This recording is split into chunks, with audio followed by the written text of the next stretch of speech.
So you know that I am unabashedly, very much so, unabashedly, always very hopeful when I sort of talk about politics and sort of policies. Now, obviously, I'm not like that 100% of the time, but I think being positive and thinking positively about sort of politics is a lot better way to think going forward and has, I think, a lot better opportunities for getting stuff done, working together with different people and different groups. I think that is certainly a very proven strategy time and time again. The positivity about sort of the different policies and the possibilities in the future are, I think, the way to go. And yeah, I've been accused all the time about, oh, you're far too positive about dot or this, etc. Well, yeah, I I don't care. I'm unabashedly so, and I'm not going to apologize for being overly positive about my politics, because I am very much full of the belief that this is how sort of politics should be done. And I think it brings a lot more energy to sort of political discussions than conversations that are overwhelmingly negative more often than not when we see talks or discussions about politics. So time for a bit of positivity reaching out for you today. Um so yeah, I am very pleased when I do see articles or news that is talking about stuff in an overwhelmingly positive light. And one of the things that we do often talk about this is, of course, the future possibilities of what a Labour government might do, all the progressive possibilities that this now offers. And one, of course, of the big things is the possibilities of us rejoining the EU or at least starting this process in some way, shape, or form. And I think this is what this article really sort of highlights today, that possibility and the directions that we can potentially go in. So before we do go diving on into that, please do remember to click on the like, share, and subscribe button. Of course, down below there are links to my Patreon page, the one-off donation link called Buy Me Coffee, where you can buy me coffee, the YouTube thank you button, and of course, there's the YouTube subscription called the Pony Club as well, where you can join that as well. And of course, thank you very much to everyone who does even just click the like and the share button. And of course, if you are new, hit the subscribe button and come on, join us for some daily, positive politics. Because there isn't a lot of that on YouTube, if I'm very honest. So here we go, diving into this from the East Anglia Bylines, with the title of Starmer's Brexit-led Starmer's Brexit red lines. With one bound, he could be free. So there are many reasons to be pessimistic about the state of UK politics right now. And Labour's knee-jerk reaction to the EU Commission's suggestion of a youth mobility scheme, they characterised wrongly as free movement, and together with their stated preference for individual bilateral deals, certainly brought one of the main issues into stark relief. So occasionally, we should look for the hidden possibilities and optimistic scenarios. I am fully there on board with that all the time. That is what I am always sort of doing. That's what I'm sort of, again, putting forward all these very optimistic scenarios. I'm really glad that there is someone else out there putting forward this as well, because too often you do see a lot of doom and gloom, especially when it comes to sort of this type of sort of politics and sort of policy that could happen. So back to it. So, having apparently painted himself into a corner with, quote, red lines that seem to cut off most of the obvious economic improvements, that being the single market and custom union, is there any way that Starmer could be a political Houdini and with one bound just free himself from his own trap? Well, perhaps. And these are our, quote, givens for this piece of political imagineering. So the next government is almost certainly going to be formed by the Labour Party. All the signs point to a large, possible, very large majority. As far as the Conservative Party is concerned, all the signs are that a serious defeat will lead to a very bitter struggle within the party between broadly two competing factions. And at some point, they will eject the losing prime minister and choose a new leader. If they go for a compromised leader, that unfortunate person, oh boy, will that be a very unfortunate person, will spend most of their time trying to keep these two factions together to maximize their political influence. Just more of the same.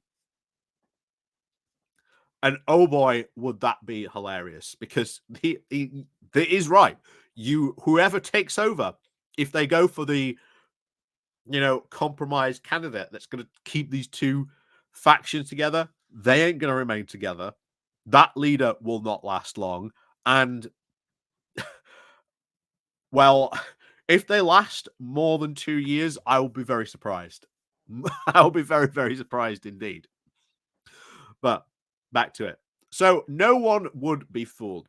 We would simply just be waiting for the day when one faction would eject the other completely. Perhaps that will come so quickly that a new leader will then be installed, and then the dissidents will be expelled or just walk away. That is, of course, the hardball candidate.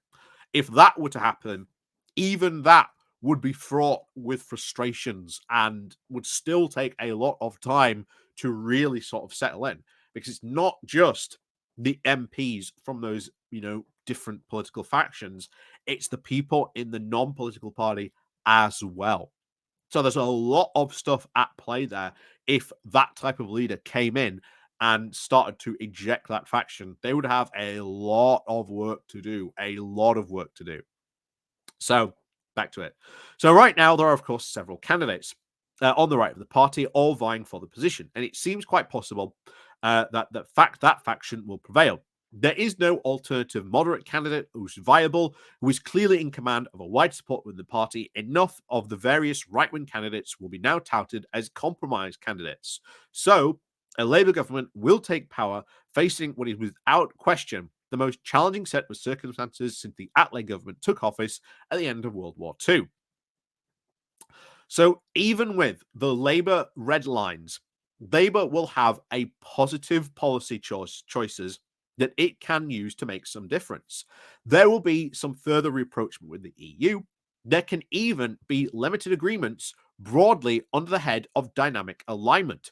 This will at least give some certainty to businesses, although they would give the UK very little influence over the direction of travel.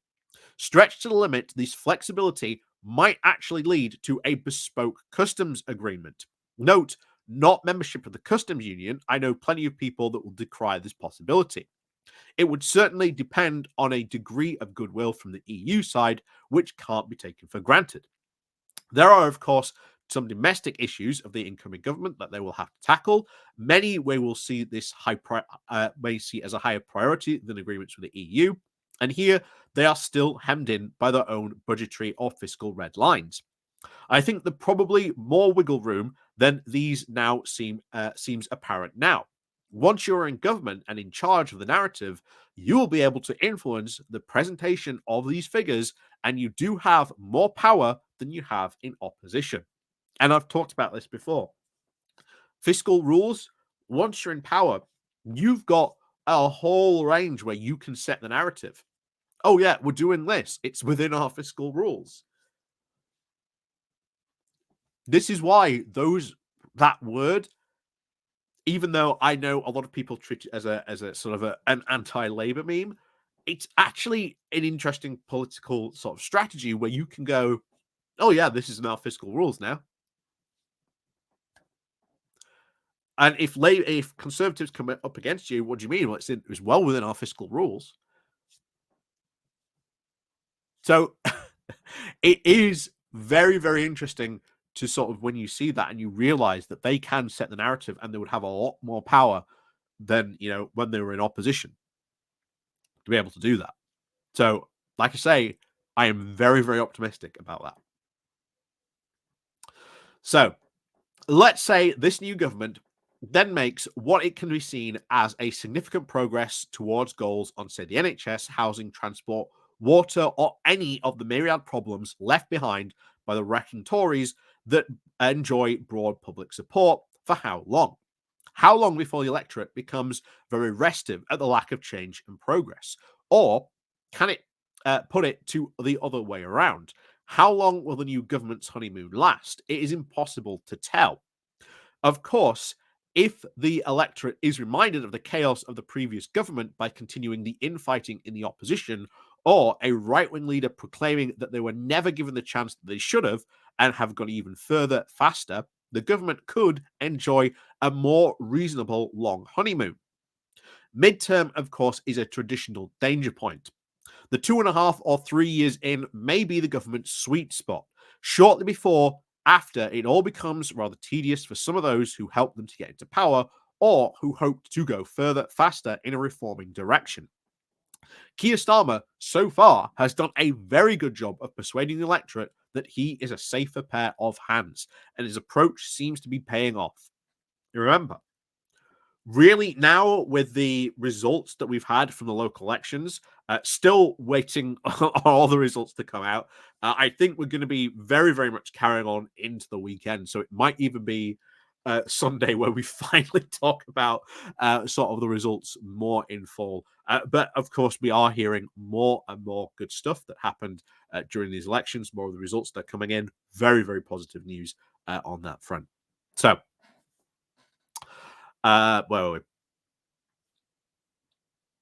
So yeah, again, sort of his approach that would be sort of very positive. His approach seems to be really paying off. The local election results are a almost an endorsement, a ringing endorsement of that type of approach. But this continues. So, but does he actually really believe that more of the same is going to satisfy people for long?